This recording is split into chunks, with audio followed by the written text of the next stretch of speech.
আসসালামু আলাইকুম বন্ধুরা, কেমন আছো? আশা করি তোমরা অনেক অনেক ভালো আছো। আজকে যে বিষয়টা তোমাদের সাথে শেয়ার করতে যাচ্ছি সেটা হচ্ছে খুবই গুরুত্বপূর্ণ, কারণ আজকের ভিডিওতে আমরা 20 থেকে 30টা নিয়ম শিখবো এবং 20 থেকে 30টা নিয়মের ভিতরে অনেক ক্ষেত্রে আমরা ভুল করে থাকি, বাট আজকে কিন্তু আমরা সেই ভুল সেন্টেন্স থেকে সঠিক সেন্টেন্সটা শিখবো। সো বন্ধুরা, তোমরা যারা নতুন একদমই ইংরেজির কিছুই পারো না, কিন্তু এই ভিডিওটা তোমাদের জন্য ইম্পর্টেন্ট, কারণ তোমরা প্রথম থেকে শেষ পর্যন্ত দেখতে থাকো, তাহলেই তোমরা কিন্তু এই সেন্টেন্সগুলো দিয়েই কিন্তু ইংরেজিতে কথা বলতে পারবে। আর যাই হোক বন্ধুরা, তোমরা সেন্টেন্স দিয়ে কথা বলতে পারলে কিন্তু সেন্টেন্সটা যদি ভুল হয় তাহলে কিন্তু কখনোই এটা আসলে সঠিক ইংরেজিতে গণ্য হবে না। আর তোমরা সঠিকভাবে যদি ইংরেজিটা বলো তাহলে সেটাই সঠিক হবে। যেটুকু জানবা সেটুকুই সঠিকভাবে বলার চেষ্টা করো। যাই হোক বন্ধুরা, আমরা দেরি না করে চলে যাই। এখানে দেখো, আমরা এক পাশে লিখে রেখেছি সঠিক সেন্টেন্স, আর এক পাশে আছে ভুল সেন্টেন্স। প্রত্যেকটারই নিয়ম আছে, সেই নিয়ম অনুসারে আমরা একটা একটা করে সেন্টেন্স দেখে আসবো। সো বন্ধুরা, এখানে দেখো প্রথম যে সেন্টেন্সটা আছে সেটা হচ্ছে, দেখো, আই ডিডেন্ট নিউ দ্যাট। এটা হচ্ছে পাস্ট ইনডিফিনিট টেন্সের নেগেটিভ সেন্টেন্স। তোমরা তো জানো যে পাস্ট ইনডিফিনিট টেন্সের নেগেটিভ সেন্টেন্স যদি হয়, তাহলে যদি আমরা ডিড নিয়ে এসে নেগেটিভ করে ফেলি তাহলে কিন্তু ভার্বটা প্রেজেন্ট ফর্ম হয়, ভার্বের V1টা হয়। তাহলে আমরা এখানে দেখো, এখানে আই ডিডেন্ট নিউ এটাও কিন্তু পাস্ট ফর্ম বসাইছে, ভার্বটা কখনো পাস্ট ফর্ম হবে না, দ্যাটস ওয়াই এটা কি ভুল হবে। তাহলে আমাদের সঠিকটা কোনটা করতে হবে? সঠিক হচ্ছে এটা। দেখো সঠিকটা, আই ডিডেন্ট নো দ্যাট, আমি সেটা জেনেছিলাম না, তাহলে এটা হবে আই ডিডেন্ট নো দ্যাট, কিন্তু নিউ দ্যাট এটা হবে না। তারপরে সেকেন্ডে যেটা আছে, দেখো, she do her homework daily. She do her homework daily, এটা আমরা প্রেজেন্ট ইনডিফিনিট টেন্স করি, আর প্রেজেন্ট ইনডিফিনিট টেন্সের সাবজেক্ট যদি হি, শি, ইট, দেম হয় তাহলে হি, শি, ইট, নেম হয়, তাহলে এইগুলোর ক্ষেত্রে আমরা ভার্বের শেষে এস বা ইএস বসাতে পারি বা আইএস বসাতে পারি। তাহলে বন্ধুরা, এখানে দেখো শি আছে, তাহলে শি থাকলে আমরা কি করব? ডু আছে, ডু এর সাথে ইএস যোগ করে দেব। তাহলে ডু এর সাথে যদি আমরা ইএস যোগ করে দিই তাহলে আমরা এটা সঠিক সেন্টেন্স কী হবে? দেখো এখানে আছে, she does her homework daily. She does her homework daily, তার মানে এটাই হচ্ছে সঠিক সেন্টেন্স। তারপরে থার্ড নাম্বার দেখো, he don't like tea. He don't like tea, তার মানে বলছে এই একই কথা কিছুক্ষণ আগে যেটা বললাম, যে প্রেজেন্ট ইনডিফিনিট টেন্সের ক্ষেত্রে যদি নেগেটিভ করেই ফেলো, আর সেটা হচ্ছে অলরেডি এখানে ডন্ট আসছে, কিন্তু ডনটা হবে না। আমাদের এখানে বলেছিলাম যে যদি হি, শি, ইট, নেম হয় তাহলে আমরা ডাজ না নেসবো, যেহেতু এখানে ডাজ নিয়ে এসছি তাহলে ডাজ নট বসবে। তাহলে সেন্টেন্সটা দেখো, he does not like tea. He does not like tea, তার মানে আমাদের 3টা নিয়ম হয়ে গেছে অলরেডি। তারপর আমরা চলে যাচ্ছি 4 নাম্বার নিয়মে, I am agree with you. I am agree with you, এটা I am agree with you না বলে আমরা বলতে পারি, যেহেতু আমি হই রাজি, এরকম না হয়ে আমরা যদি বলি যে I agree with you. I agree with you মানে আমি তোমার সাথে সম্মতি, মানে একমত। তারপরে দেখো, discuss about the topic. Discuss about the topic, তাহলে দেখো আমরা এখানে অ্যাবাউট না দিয়ে আমরা বলতে পারি ডিসকাস দ্য টপিক। এখানে দেখো ডিসকাস দ্য টপিক। তারপরে দেখো, he is very much intelligent. He is very much intelligent, এটা না বলে আমরা বলতে পারি কি he is very intelligent. Very much না বসে আমরা বলতে পারি হি ইজ ভেরি ইন্টেলিজেন্ট। তারপরে দেখো, my cousin brother is coming. এই যে my cousin brother is coming, cousin মানে চাচাতো ভাই বোন বা খালাতো ভাই বোন বা ফুফাতো ভাই বোন, বাট আমরা কিন্তু এখানে ব্রাদার দিয়ে দিছি, কিন্তু এই জায়গায় কিন্তু ব্রাদারটা হবে না। যদি ব্রাদারই হয় তাহলে ঠিক আছে, ব্রাদার, ওকে, মাই ব্রাদার, কিন্তু কাজিন ব্রাদার এই দুটো একসাথে কখনোই হবে না। তাহলে আমাদের এখানে কি করতে হবে? যে my cousin is coming. My cousin is coming. তারপরে দেখো, I have doubt in this. I have doubt in this, এটা হবে, দেখো, ডাউট না হয়ে আমরা বলতে পারি I have a question about this. I have a question about this, আমরা এভাবেই বলতে পারি। তারপরে দেখো he said me to come, he said me to come, এটা না বলে আমরা বলতে পারি he told me to come, he told me to come. Return back my book, return back my book, এই যে রিটার্ন একটা ব্যাক, রিটার্ন মানে পুনরায় ফিরিয়ে দেওয়া, আবার ব্যাক মানেও ফিরিয়ে দেওয়া। তার মানে কি রিটার্ন ব্যাক মাই বুক এটা ডবল হয়ে যাচ্ছে, সেজন্য ডবল একই ধরনের ভার্ব বসানো যাবে না, ব্যাক মানেও ফিরে দেওয়া, রিটার্ন মানেও ফিরে দেওয়া। সেই ক্ষেত্রে আমরা শুধুমাত্র রিটার্নটা বলতে পারি, রিটার্ন মাই বুক মানে আমার বই ফিরে দাও। তারপরে দেখো এখানে I came to coffee by walk, I came to coffee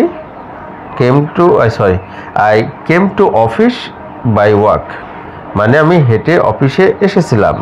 এখন এই জায়গায় দেখো যে আমি যদি বলি এই ওয়াক মানেই হেঁটে আসা, তাহলে I walk to the office, আমি অফিসে হেঁটে এসেছিলাম, সেখানে কিন্তু আর কেম বসানোর কোনো দরকারই নাই, I walk to the office.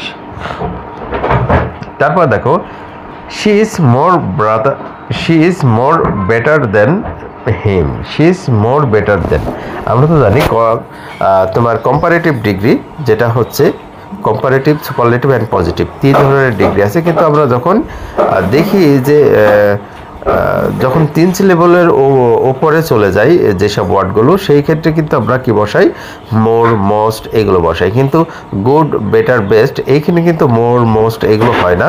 That's why আমাদের এখানে এই সেন্টেন্সটা ভুল হবে, কারণ শি ইজ মোর বেটার দেন এইভাবে হবে না, শি ইজ বেটার দেন হেম, এই যে আমরা সঠিকটা এখানে লিখে দিচ্ছি, শি ইজ বেটার দেন হেম, এটাই সঠিক হবে। তারপরে আমরা চলে যাই, দেখো আই অ্যাম হ্যাভিং এ কার, এই যে আই অ্যাম হ্যাভিং এ কার এটা না দিয়ে আমরা বলবো আই হ্যাভ এ কার, মানে আমার একটি গাড়ি আছে, আই হ্যাভ এ কার।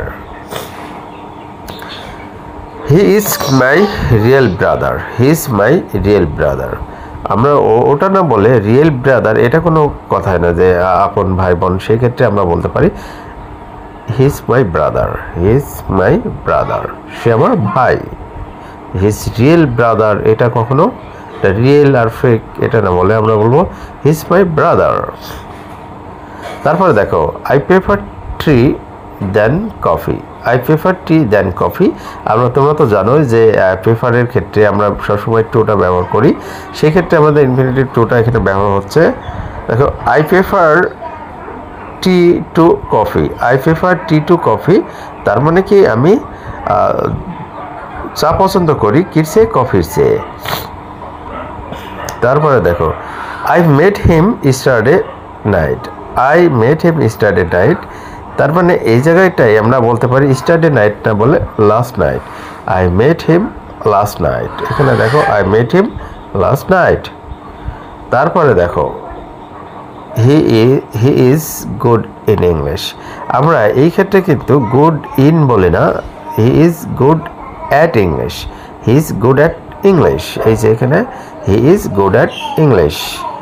তারপরে আমরা এখানে বলতে পারি I am going to home, আমরা তো জানি যে হোমের আগে আমরা টু বসাই না, শুধু হোমটাই বসাই, সেক্ষেত্রে আমরা বলতে পারি যে I am going home, I am going home. তারপরে দেখো one of my friend is a doctor, one of my friend is a doctor, এই জায়গাটাই দেখো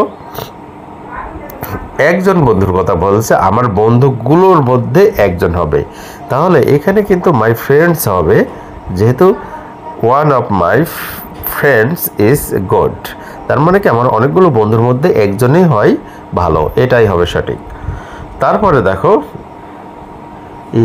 he is married with a doctor, he is married with a doctor, এটা হবে না, he is married to a doctor, with a doctor মানে ডক্টরের সাথে এরকম হবে না, কী হবে টু এ ডক্টর, এটা সঠিক হবে। তারপরে দেখো she told that she will come, she told that, যেহেতু এখানে টোল্ড বসাইছে, এটা টোল্ড হবে না, she said that she will come. She said that she will come. তারপরে দেখো she is working here since 2 years. Since 2 years এখানে বলছে এটা তো একদমই ভুল, তোমরা জানো প্রেজেন্ট পারফেক্ট কন্টিনিউয়াস টেন্সের গঠনটা she, আমরা এখানে সঠিকটা করে দিই, she has been working here for 2 years. Working for 2 years তার মানে সে 2 ঘন্টা ধরে এখানে কি করতেছে, কাজ করতেছে। তারপরে দেখো I look forward to meet you. I look forward to meet you এটাও কিন্তু একটু ভুল আছে, এখানে আমরা বলবো I look forward to meeting you. I look forward to meeting you. তারপরে দেখো he is my cousin sister. He is my cousin sister তোমাদের কিছুক্ষণ আগেই বললাম, যেহেতু কাজিন বলছো সেক্ষেত্রে সিস্টার লেখার আর কোনো প্রয়োজন নাই, she is my cousin. তারপরে দেখো I am using the phone from 3 years. তোমাদের কিছুক্ষণ আগেই বললাম যেটা প্রেজেন্ট পারফেক্ট কন্টিনিউয়াস টেন্স, সেই ক্ষেত্রে আমরা বলতে পারি I have been using this phone for 3 years. 3 বছর ধরে এই ফোন ব্যবহার করতেছি, এইভাবেই এর অর্থটা হতে পারে না হবে। He did A mistake, he did a mistake না বলে আমরা বলবো সে ভুল করেছিল, এটা না বলে he made a mistake, he made a mistake. তারপরে দেখো my all friends are coming, my all friends are, এখানে my all friends are coming, এটা না বলে আমরা কি বলবো all my friends are coming, all my friends are coming. তারপরে দেখো where I can find him, where I can find him এটাকে আমরা বলতে পারি হোয়ার, এই হোয়ারের পরে আমরা ভার্বটা নিয়ে আসবো, where can I find him এটা বসাতে পারি। এখানে দেখো সাবজেক্টের আগে কিন্তু আমাদের একটা যে সাহায্যকারী ভার্ব আই মিন ডাব্লিউএস ওয়ার্ডের সাথে থাকবে, এখানে কিন্তু সেটাই আছে where can I find him, কিন্তু এখানে কিন্তু নেই, সেই কারণে কিন্তু এই সেন্টেন্সটা একটু ভুল আছে। তারপরে আমরা বলতে পারি I am going to abroad. I am going to abroad. I mean আমি বিদেশে যাচ্ছি, এটা না বলে বলবো যে I am going abroad. I am going abroad. তারপরে open the light. Open the light আমরা না বলে লাইটটা খোলো, এর কথা হচ্ছে open the light মানে লাইটটা খোলো, কিন্তু আমরা বলবো turn on the light, আলোটি জ্বালাও। এভাবেই কিন্তু আমরা সেন্টেন্সগুলো সঠিক করে ফেলতে পারি। যাই হোক বন্ধুরা, ভিডিওটা দেখে যদি মনে হয় যে তোমরা কিছু না কিছু শিখতে পেরেছো ওই ভিডিও থেকে, তাহলে ভিডিওটা শেয়ার করে দাও, কারণ যারা এইগুলো এখনও জানে না, এখন পর্যন্ত ভুল করে থাকে, তাদের জন্য অনেক উপকার হবে। সো বন্ধুরা, আজকে এই পর্যন্ত, ভালো থেকো, সুস্থ থেকো, আল্লাহ হাফেজ।